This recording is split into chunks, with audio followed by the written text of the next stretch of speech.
Hi guys, today I will introduce to you how to use the nail drill and the matters you need to attention when using it.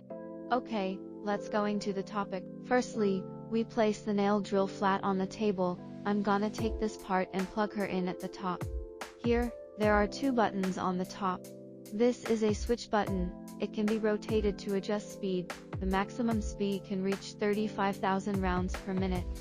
The other one can adjust the direction of rotation. R stands for reverse and F stands for forward. Now when it comes to the display, as you can see, the battery level is shown at the top.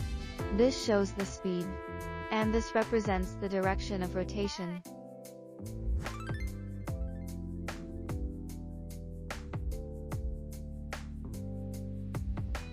After that, we take out the handpiece.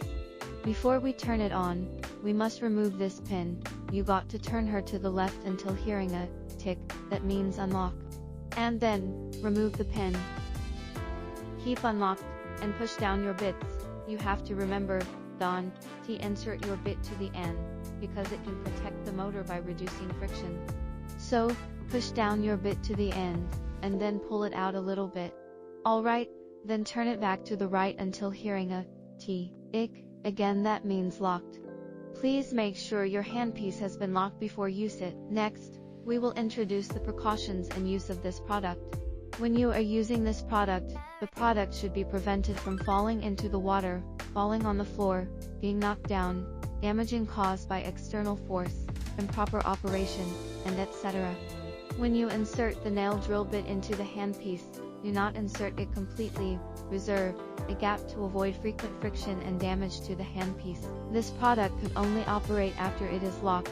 When you turn the switch to the right on the lock state, you will hear a click and the arrow points to the lock sign. At this time, you must check lock position is correct before you turn on the machine. If you didn't lock it to the right position, there will be abnormal noises and the handpiece will run hot. At this time, you should turn off the machine immediately, check the handpiece, and adjust it to the lock state before use. If the machine is not running smoothly, stuck, cannot be turned on, or cannot operate normally, please feel free to contact us.